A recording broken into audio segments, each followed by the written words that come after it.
The Great Hall of Concordia Prime stretched out like a metal ocean. 847 different species filled the massive space station. Some sat in chairs made for their bodies. Others floated in tanks of special gas. A few hung from the ceiling on silk threads. Elena Vasquez adjusted her blue uniform and looked around the hall. As Earth's main ambassador, she had seen many meetings here. But today felt different. The air seemed thick with worry. The Galactic Assembly met every 200 years. Usually, they talked about boring things like trade rules and mining rights. Elena had brought her team of 12 humans to represent Earth and all its colonies. 200 human worlds with 12 billion people depended on what happened here today. The tall, crystal-like Zephyrian speaker called the meeting to order. Its voice sounded like wind chimes in a storm. We will now discuss Motion 847C, Biological Standardization Protocol 1. Elena's heart stopped. She had read this motion 3 times last night, hoping she had misunderstood. But the words were clear as ice water. The motion said all species in the galaxy were too different from each other. Some were too aggressive. Some had too many babies. Some invented new things too fast. For the good of everyone, all species should be changed to be more alike. The protocol would use special drugs and gene changes to make every species better. They would be calmer, have fewer children, and think more slowly. It sounded nice when they said it that way, but Elena knew what it really meant for humans. Humans explored space faster than any other species. They had gone from flying wooden planes to traveling between stars in just 300 years. Other species took thousands of years to do the same thing. Humans also fought wars, but they also made peace. They loved their families and protected their children with fierce hearts. They asked questions that made other species uncomfortable. They built things that shouldn't work, but somehow did. The protocol would take all of that away. A small, furry creature called a Pithek stood up first. The Pithek Federation votes yes. We have seen what happens when species grow too fast. The humans have proven this danger. Elena felt cold anger rise in her chest. The Pitheks had been slaves to the Drex Empire for 1,000 years. Humans had helped free them just 50 years ago. Now, they wanted to chain humanity with invisible chains. One by one, species stood to vote. The jellyfish-like Medusans voted yes because they feared human expansion near their worlds. The rock-eating lithoids voted yes because humans mined asteroids too quickly. The Hive Mind Collective voted yes because individual human thoughts confused them. Elena watched her species get condemned by creatures they had helped, traded with, and called friends. The gas giant Nethys spoke in burbling sounds that the translators turned into words. Humans are dangerous because they do not accept limits. They always want more. More worlds, more knowledge, more power. We must stop this before they destroy the peace we have built. More votes came. Yes, yes, yes. Elena's team leader, Colonel Morrison, leaned over to her. Elena, we need to do something. This is really happening. She nodded. The vote was 723 to 1 now. Only Earth had voted no. Even species that humans had saved from disasters and wars were voting against them. Crystalline Hegemony's leader stood tall, its body catching the light like a living diamond. The human problem has existed since they joined us. They refuse to follow proper procedures. They invent weapons when we ask for farming tools. They ask questions about things that should be left alone. They make other species feel small and slow. Elena stood up. Her voice cut through the massive hall like a knife through silk. You call us dangerous because we dream of tomorrow instead of yesterday. You call us aggressive because we defend what we love. You call us reckless because we take risks to help others. The hall went quiet. 846 species turned to look at one human woman in a blue uniform. We have shared our medical knowledge with you. We have fought beside you in wars against pirates and invaders. We have fed your hungry and housed your homeless. And this is how you repay us." The Zephyrian speaker made a sound like breaking glass. "Ambassador Vasquez, please return to your seat. The vote will continue." Elena looked at her team. Morrison nodded. Dr. Chun, their science advisor, stood up too. So did Captain Torres from the military. All 12 humans rose together. "The human species will not be caged like animals for your comfort," Elena said. Her voice reached every corner of the massive hall. "We will not be drugged into becoming pets. We will not let you cut away the parts of us that make us human." The vote finished. 846 to 1. Elena took a deep breath. She had hoped it wouldn't come to this. But Earth's leaders had prepared for this day. They had seen the fear growing in alien eyes. They had felt the cold shoulders in trade meetings. They had known this moment would come. "The human delegation formally withdraws from the Galactic Assembly," she announced. "We reject your right to change our nature. We reject your authority over our species. We will not be part of a galaxy that sees our greatest strengths as flaws that need fixing." The hall exploded into chaos. Aliens chittered, roared, and sang in alarm. Some tried to block the exits. Others called for security. Elena and her team walked steadily toward the doors. Their footsteps echoed in the suddenly quiet spaces between the alien voices. Behind them, she heard the Nethes ambassador gurgling in panic. "You cannot leave. The galaxy needs order. Humans cannot survive alone." Elena paused at the great doors. She turned back to look at the sea of alien faces. Some looked angry. Some looked scared. A few looked sad. "You are about to find out what humans can do when they have no choice but to rely on themselves," she said. "You wanted to see us limited. You are about to see us unleashed." The doors closed behind them with a sound like thunder. In the hall, 846 species sat in growing horror as they realized what they had just done. They had made enemies of the one species in the galaxy that had never asked for anything but friendship and room to grow. The galaxy had just declared war on humanity's very nature. Now they would learn what human nature really looked like when it had nothing left to lose. Admiral Chen Wei stood on the bridge of the UES Defiance, staring at the message that had just arrived from Concordia Prime.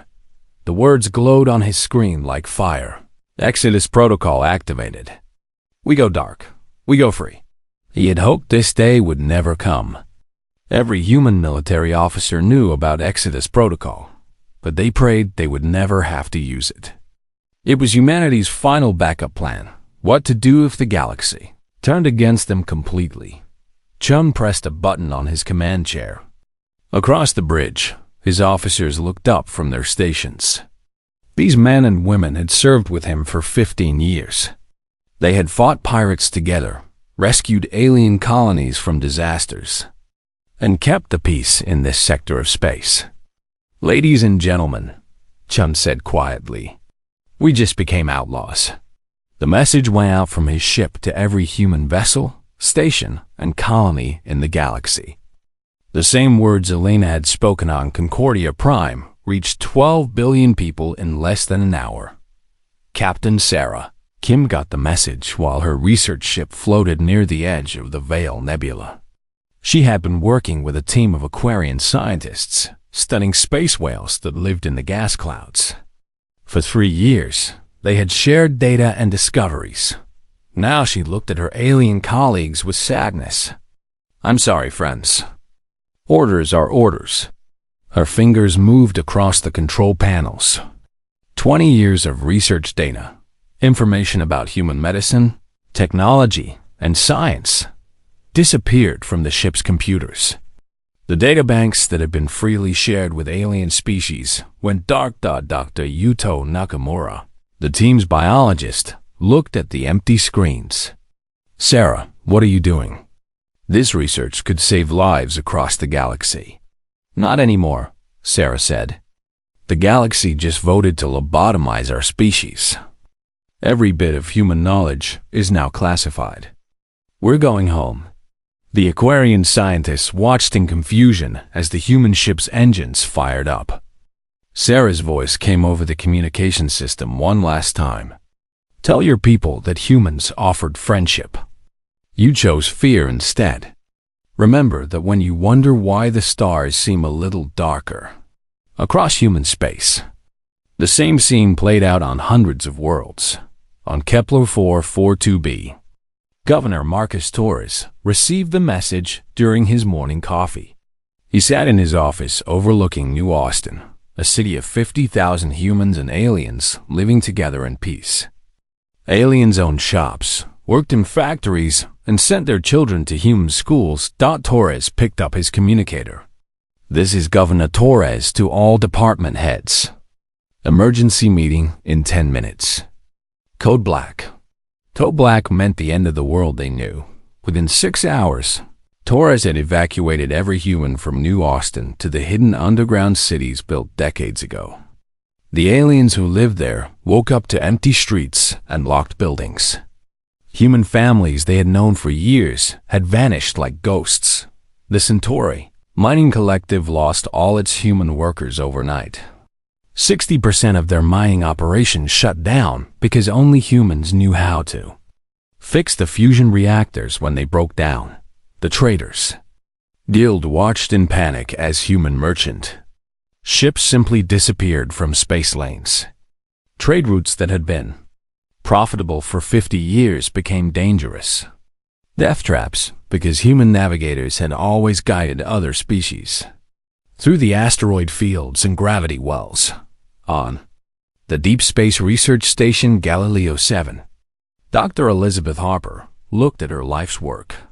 She had spent 30 years developing a cure for the plague of Proxima, a disease that was slowly killing the Centaurian species. The cure was almost finished. Just a few more months of work would save millions of alien lives. She deleted everything.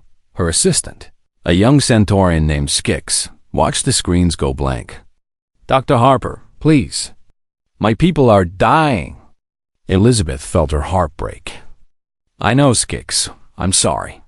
But my people voted to eliminate everything that makes us human. We can't trust anyone with our knowledge now. Skix's translator box made crying sounds. But we're friends. I trust you. Your leaders don't, Elizabeth said sadly. And friends don't try to lobotomize friends. The station's human crew prepared to leave. They had built Galileo 7 with their own hands, turning a dead asteroid into humanity's greatest research facility. Now they set the self-destruct codes and climbed into their ships. Behind them, 23 different alien species who had worked alongside humans for decades stood in empty corridors. Wondering what had happened to the galaxy. Admiral Chun received reports from across human space. The withdrawal was going perfectly. Too perfectly. It scared him how quickly humans could disappear when they wanted to. Sir, his communications officer called out. We're getting distress calls from 17 different sectors. Alien ships are having navigation failures, power problems, and system crashes. Chun nodded grimly. They're learning how much they depended on us. The truth was simple but terrible. For 100 years, humans had been the galaxy's problem solvers. When alien technology broke down, humans fixed it. When alien species couldn't figure out new challenges, humans found solutions. When alien civilizations faced disasters, humans rushed to help. Now all of that was gone. The crystalline hegemony found that their beautiful crystal cities were slowly cracking. Human engineers had designed the support systems that kept the cities stable. Without human maintenance, the crystal structures began to fail. The Nethys Collective discovered that their gas refineries were producing poison instead of breathable air. Human chemists had balanced the complex processes that kept Billions of gas-breathing aliens alive out the Medusa Federation's jellyfish-like ships started dying in space. Human doctors had been the only ones who understood their strange biology well enough to keep their vessels' living hulls healthy. But the worst realization came when the aliens tried to find the humans who had left. Captain Zeth Carr of the Triumvirate Navy led a search fleet to the human colony on Tau Ceti Prime. His ships emerged from hyperspace, expecting to find a bustling world of 3 million humans and aliens. Instead, they found empty cities and silent factories. Not abandoned, just empty. The power still worked. The lights still shone. The gardens still grew. But every human was gone. Run deep scans, Zeth Carr ordered his crew. Find out where they went. The scans showed something impossible. The humans hadn't left through normal space. There were no hyperspace signatures, no thruster burns, no signs of ships launching. Somehow, 3 million humans had simply vanished. His science officer, a nervous Pithak named Squeak, looked up from his instruments. "Captain, I'm detecting some kind of energy residue. It doesn't match any known technology." Zeth Carr felt ice in his veins. What kind of technology could move 3 million people without leaving a trace? The same scene repeated on every human world they checked.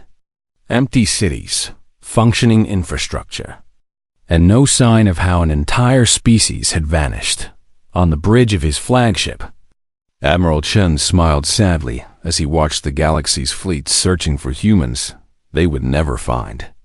The aliens didn't know about the deep space facilities humanity had built beyond the galaxy's edge. They didn't know about the technologies humans had kept secret while sharing everything else. Most importantly, they didn't know that forcing humanity to leave the galaxy was about to give them exactly what they had always feared most: humans with unlimited time, resources, and motivation to become something the galaxy had never seen before. "Set course for the Dark Fleet rendezvous," Chun ordered. "It's time to show them what humans can really do when they don't have to play by anyone else's rules."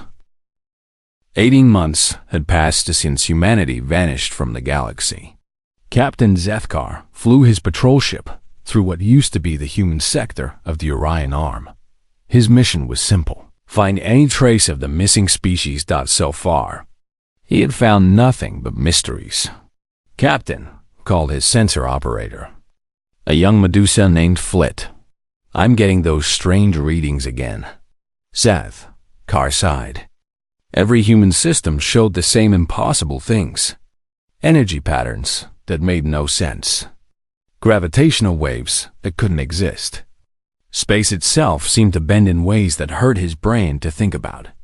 "Same as the other systems?" he asked. "Worse, sir. Whatever the humans did here, it's getting stronger." The patrol ship drifted past New Terra, humanity's second-largest colony. The planet looked normal from space. Green continents, blue oceans, white clouds. But their scanners showed 7 million human life signs just 18 months ago.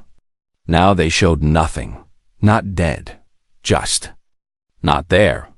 "Take us down to the surface," Zeth Carr ordered. They landed in Central City, once home to 2 million humans. The streets were clean and empty. Gardens bloomed with flowers. Fountains ran with clear water.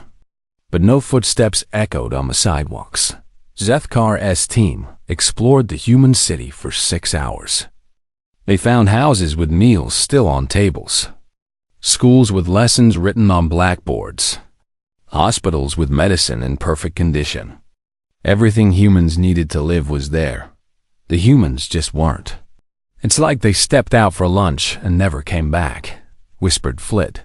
Her jellyfish-like body shivered in fear. "Where are they, Captain?" Zeth Carr had no answer. He had searched 43 human worlds in 18 months. All the same story. Humans had simply stopped existing in the galaxy. Back on his ship, he sent his daily report to Triumvirate Command. The message was always the same: no humans found. Strange energy readings detected. Recommend continued monitoring. What he didn't report was the fear that grew in his chest every day. The humans had been dangerous when they followed galactic rules. What were they becoming in the darkness beyond known space? Meanwhile, in the void between galaxies, humanity was answering that question.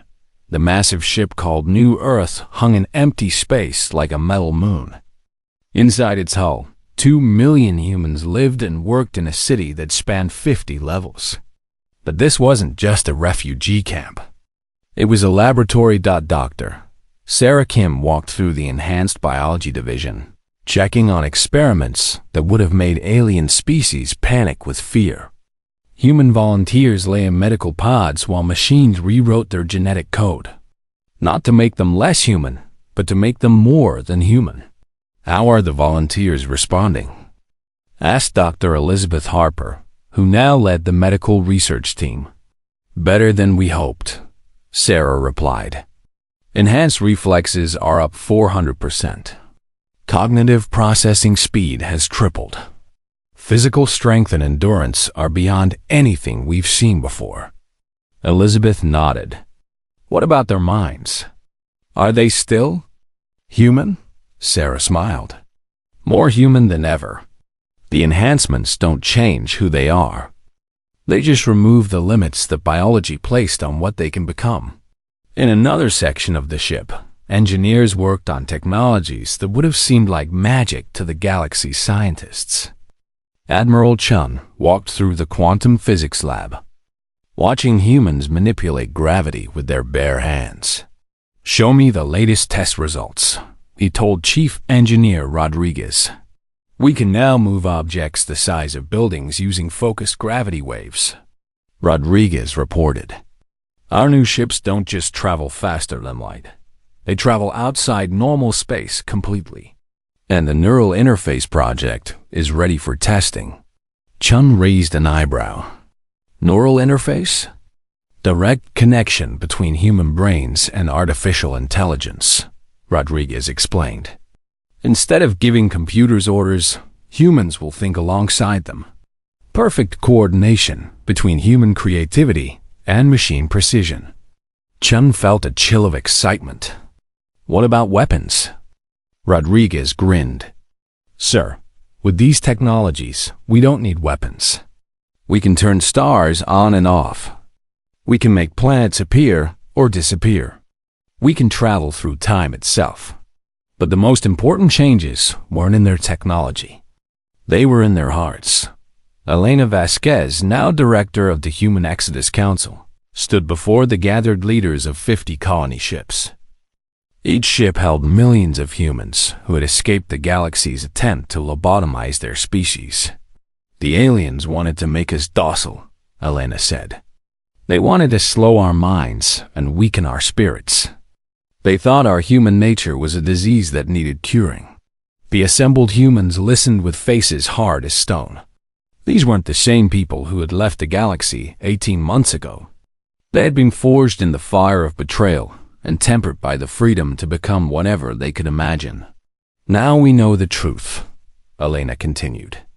They weren't afraid of what we were. They were afraid of what we could become. And they were right to be afraid. Captain Torres, now Admiral Torres of the Colonial Defense Fleet, stood up.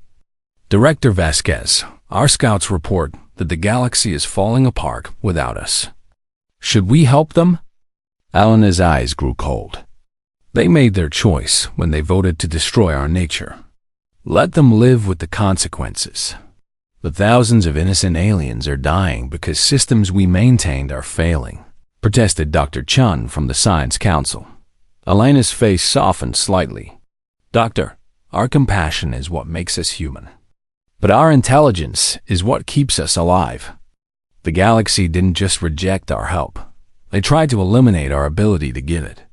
We can't save people who see our greatest strength as our worst flaw. The council voted. Humanity would continue developing in isolation until they were ready to return. But they would return as equals to no one. In the Enhanced Training Division, humans learned to use their new abilities. Soldiers could think at computer speeds while maintaining human intuition. Scientists could manipulate matter at the atomic level while understanding its emotional meaning. Engineers could build impossible machines while remembering why they were building them. They weren't becoming machines. They weren't losing their humanity. They were becoming the best version of what humanity could be when nobody tried to limit them.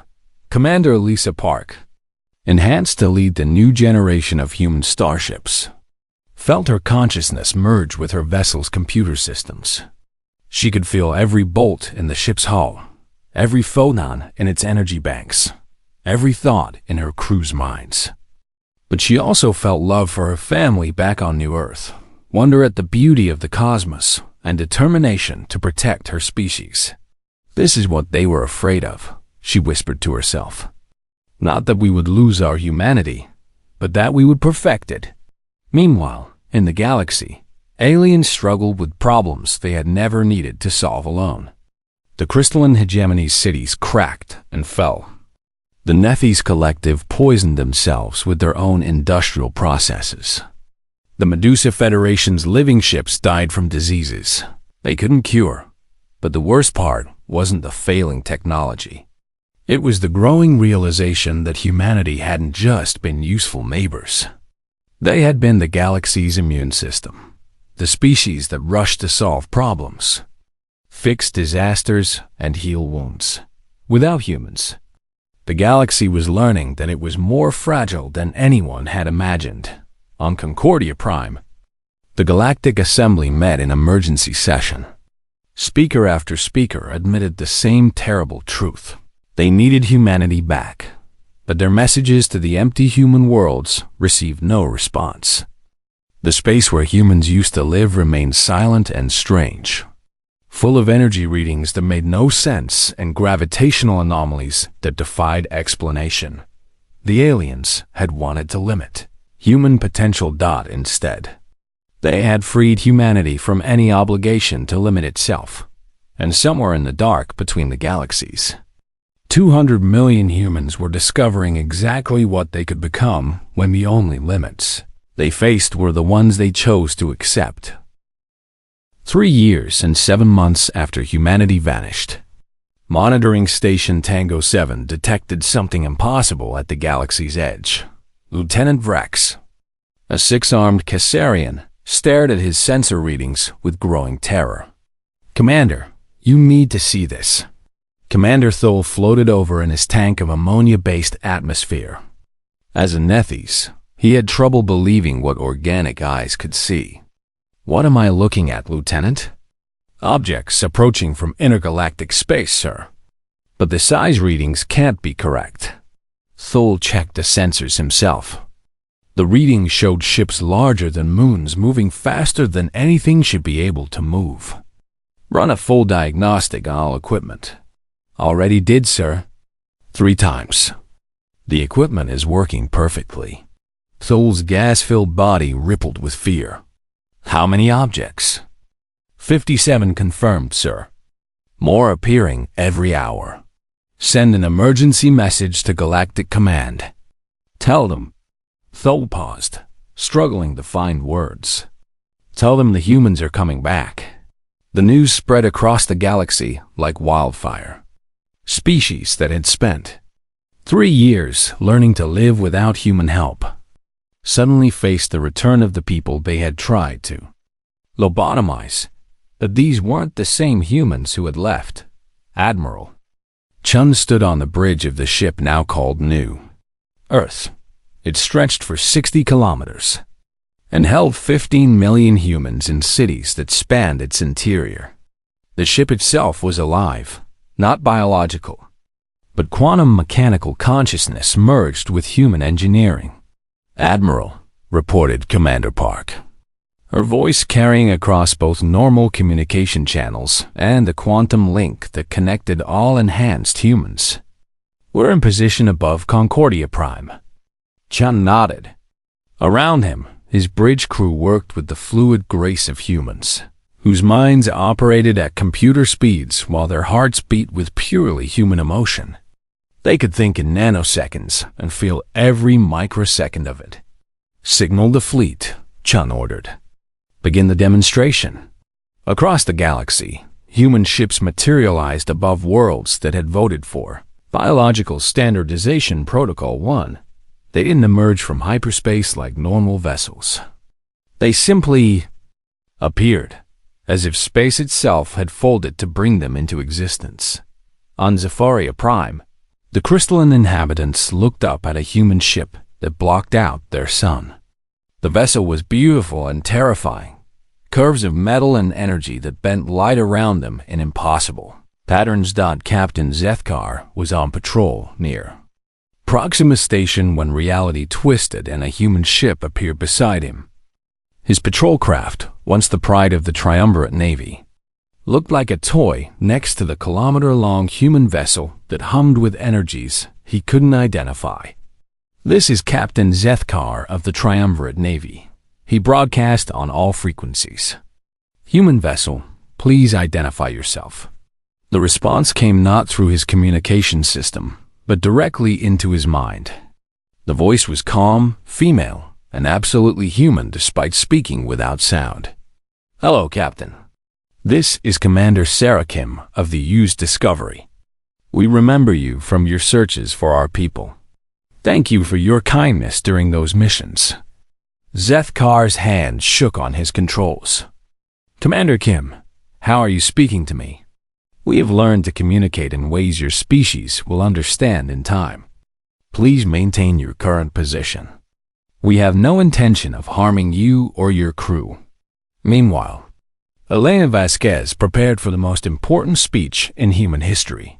She stood in the quantum communication chamber of New Earth, knowing her words would reach every inhabited world in the galaxy simultaneously.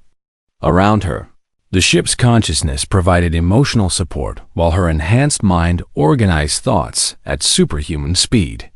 People of the galaxy, Elena began, her voice carrying to billions of alien beings. We are the humans you voted to lobotomize. We are the species you decided was too dangerous to remain unchanged. On Concordia Prime, the Galactic Assembly had gathered in emergency session. 846 species sat in stunned silence as Elena's words filled their great hall. You wanted to see us limited. You wanted to drug our minds, slow our progress, and weaken our spirits. You feared what we might become if we remained free to grow. Above them, New Earth's shadow covered the entire space station. The ship was so large that it had its own gravity field. Smaller human vessels, each one larger than the biggest alien ships, arranged themselves in perfect formation. We withdrew from your galaxy not in anger, but in sadness. We had offered friendship and received fear. We had shared our knowledge and received attempts to lobotomize us. We had helped your people and received votes to eliminate our nature. Elena paused, letting her words sink in. But we are grateful for your rejection, because it taught us something important. We were holding ourselves back to make you feel comfortable. On the bridge of his patrol ship, Captain Zethkar watched in awe as the human fleet demonstrated technologies that seemed to violate the laws of physics. Ships phased through solid asteroids without damaging either the ships or the rocks. Others manipulated gravity to create temporary stars that lit up empty space. The most terrifying demonstration was the coordination. Every human ship moved in perfect harmony, as if controlled by a single mind. But Zethkar could sense that it wasn't control. It was cooperation on a level his species couldn't imagine. Your people fear individual thought, Commander Kim's voice whispered in his mind. You see our independence as chaos. But we have learned to think as individuals while acting as one people. We are more unified than any hive mind and more creative than any individual. Elena continued her speech. We offer the galaxy one choice. Repeal Biological Standardization Protocol 1. Acknowledge our right to exist as we are. Accept that humanity will never again ask permission to be human. She gestured toward the view screen that showed the human fleet surrounding Concordia Prime. Or continue on your current path. and learn what happens when you teach an entire species that the galaxy sees them as enemies. The demonstration began on Zephyria Prime. The human ship above the crystal cities began to glow. The Zephyrians watched in horror as their most powerful defensive shields simply stopped working. Not destroyed, not overwhelmed, just deactivated as if the humans had reached out and turned them off. At the Nethes Collective's main military base, 50 warships tried to launch an attack on the human vessel in their system. Their weapons charged, targeted, and fired. The energy blasts passed harmlessly through the human ship as if it existed in a different layer of reality. The human ship then did something that made every Nethes engineer faint from shock. It reached out with invisible hands and gently turned off the fusion reactors powering the entire military base. Not destroyed, just switched off, like turning off a light on Proxima Station. The Triumvirate's most advanced computer systems found themselves invaded by something that wasn't quite artificial intelligence and wasn't quite human consciousness. The systems weren't damaged or controlled. They were simply asked politely to shut down. And they did. Captain Zethkar felt his ship's engines go quiet. Every system on his patrol craft had turned itself off except life support and communication. "Commander Kim," he said aloud, knowing she would hear him somehow, "what have you done to my ship?" "We asked it to take a rest," came the reply, carrying a hint of human humor. "Your vessel is not harmed, Captain. But we wanted to show your people something important." "What?" "That we could have destroyed every military installation in the galaxy in the past hour, but we chose not to. We could have turned off every power plant, every computer, every life support system in known space. But we didn't." Zethkar looked at his silent instruments. "Why?" "Because we are still human, Captain. We still value life. We still believe in mercy. The galaxy tried to lobotomize us because they feared we would become monsters. Instead, we became better humans than we ever thought possible." Elena's voice carried across the galaxy one final time. "You have 24 hours to repeal Protocol 1 and acknowledge our sovereignty. If you do, we will share some of our new knowledge and help repair the damage caused by our absence." She paused, and when she spoke again, her voice carried the weight of 200 million humans who had been forged in the fire of rejection. "If you do not, you will learn that humanity's greatest strength was never our technology or our weapons. It was our restraint. And you just spent 3 years teaching us that restraint is a luxury we can no longer afford." The galaxy held its breath as the most powerful species in known space gave their former neighbors one last chance to choose friendship over fear. But humanity had already decided. Never again would they limit themselves for the comfort of those too frightened to appreciate what they could become. The Galactic Assembly reconvened 18 hours after Elena's ultimatum. For the first time in its history, the Great Hall of Concordia Prime felt small. Above them, New Earth cast its shadow like a reminder of how completely the balance of power had shifted. Speaker Zephes of the Crystalline Hegemony called the emergency session to order with a voice that sounded like breaking glass. "The Assembly will vote on the immediate repeal of biological standardization, Protocol 1. The same creatures who had enthusiastically voted to lobotomize humanity now sat in terrified silence. Through the great windows of the hall, they could see human ships that defied their understanding of physics. The vessels moved through space like living things, bending reality around them with casual ease. Elena Vasquez entered the hall through the main doors, but she wasn't alone. 12 humans walked with her, the same delegation that had stormed out 3.5 years ago. But these humans moved differently now. They walked with perfect coordination while maintaining individual personality. They observed everything while appearing relaxed and confident. Most disturbing of all, they smiled. Elena took her place at the human delegation's table and looked around the assembled species.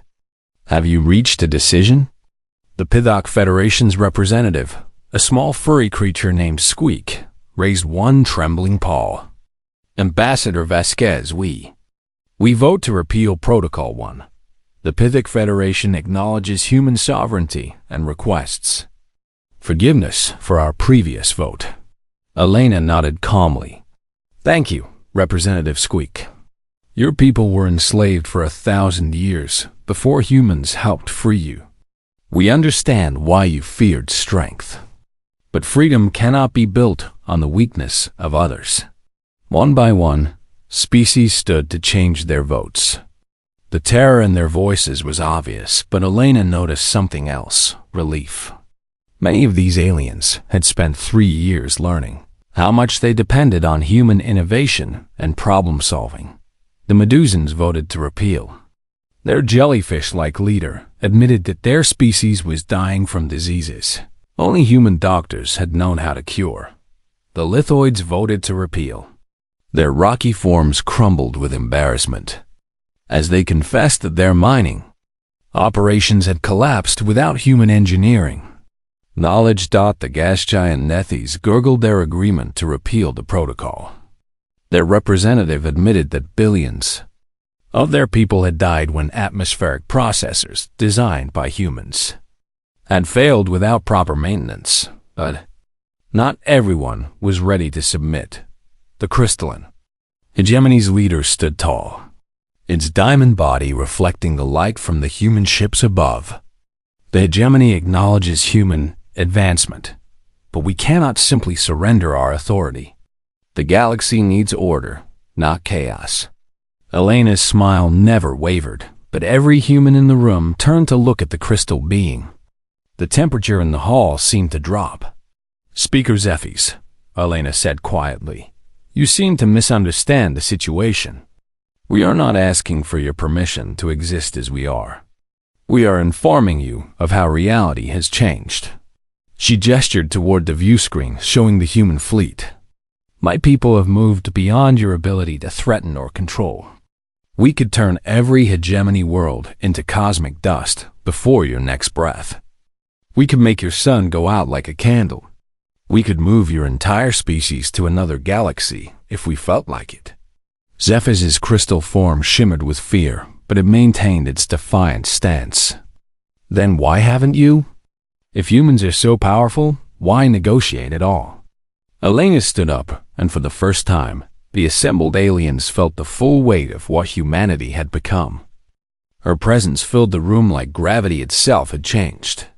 Because power without purpose is destruction. Because strength without wisdom is tyranny. Because the galaxy tried to take our humanity away, and we refused to let them succeed. She walked toward the hegemony representative, her footsteps echoing in the suddenly quiet hall. "You feared that unlimited humans would become monsters. Instead, we became better humans. We kept our compassion while gaining the power to enforce it. We maintained our creativity while achieving the ability to build anything we can imagine. We preserved our love for life while developing the strength to protect it absolutely." Elena stopped directly in front of the crystal being. "That is why we negotiate, Speaker Zephes. Because even now, with the power to remake the galaxy according to our will, we still believe that free choice is better than forced submission." The hegemony leader's crystalline form began to crack under some invisible pressure. Other species in the hall backed away as reality seemed to bend around the confrontation. "But make no mistake," Elena continued, her voice carrying harmonics that bypassed the ears and spoke directly to the mind. "This is the last time humanity will ask politely. Vote to repeal the protocol and acknowledge our sovereignty, or discover what happens when we stop being polite." The vote was unanimous, 847 to 0. 6 months later, the galaxy had begun to adapt to its new reality. Captain Zethkar flew his patrol ship through the human sector, but now he carried a special passenger. Commander Sarah Kim sat in his co-pilot's seat, her enhanced human consciousness interfacing directly with his ship's systems to improve their performance by 300%. The modifications we've made to your engines should last for 50 years. Sarah explained as impossible energies flowed through the ship's power systems. We've also uploaded new navigation algorithms that will let you travel safely through gravitational anomalies that used to be deadly. Zefkar marveled at his ship's transformed capabilities. Commander, why are you helping us? After what we did to your people, we don't deserve this kindness. Sarah smiled, that human expression that still made aliens nervous because it showed so much emotion at once. Captain, do you have children? 3 offspring, yes. We're doing this for them. The galaxy is about to face dangers that make our conflicts look like playground arguments. You're going to need every advantage we can give you. Zefkar felt ice in his veins. What kind of dangers? Sarah's expression grew serious. The reason humans spread so quickly across the galaxy wasn't just ambition or curiosity. We were running towards something. Now we know what we were preparing for. Meanwhile, Elena stood in the command center of New Earth, watching displays that showed the edge of the galaxy. Her enhanced consciousness processed information at quantum speeds, while her human heart felt the weight of what they had discovered. Admiral Chun materialized beside her, not walking over, but actually appearing as his consciousness transferred from one location to another through the ship's quantum network. The deep space monitoring stations have confirmed it, Chun reported. The signals are getting stronger. Whatever destroyed the Andromeda galaxy is heading toward ours. Elena nodded grimly. How long do we have? 50 years, maybe less. And Elena, the aliens aren't going to be enough. Even with our help, they're too fragmented, too slow to adapt. They think in terms of individual species competing with each other. Elena looked out at the galaxy that had tried to lobotomize humanity for being too aggressive, too innovative, too willing to take risks. Then we'll have to teach them to think like humans, she said. Not by changing their nature, but by showing them what cooperation actually looks like. The irony wasn't lost on her. The galaxy had wanted humans to be less human because they feared human nature would be dangerous. Now that same human nature, the willingness to fight impossible odds, to innovate beyond all reason, to sacrifice for strangers, and to never give up, might be the only thing that could save everyone. On planets across the galaxy, human teachers worked with alien students, not to make aliens more human, but to help them discover their own potential for growth and change. The arthropod Caesarians learned human-style engineering and began creating technology that combined their natural precision with human creativity. The aquatic depth singers merged their collective consciousness abilities with human individuality to create art that moved both species to tears. Dr. Elizabeth Harper, working with her old assistant Skix, completed the cure for the plague of Proxima using technology that hadn't existed when she first started the research. But more importantly, she trained a new generation of doctors who could think creatively about impossible problems. The galaxy watched in amazement as humanity shared freely the knowledge they could have used to dominate everyone. Advanced medicine, incredible engineering techniques, quantum consciousness interfaces, all given as gifts to species that had voted to destroy human nature. Why? Asked Representative Squeak during one of the Assembly's new cooperative sessions. Why share all this with us? Elena looked at the small furry being who had once voted to lobotomize her species. Because the galaxy is about to learn why humans evolved to be explorers, innovators, and warriors. The universe is not a safe place, Representative Squeak. We developed our dangerous traits because we sensed dangers you couldn't yet see. She gestured to a display showing the void between galaxies, where massive energy signatures moved toward them like a cosmic storm. You wanted to limit human potential because you thought it would make the galaxy safer. But human potential, unlimited, unrestrained, and unafraid, might be the only thing that can keep any of us alive for what's coming. The assembled aliens stared at the approaching threat with growing horror.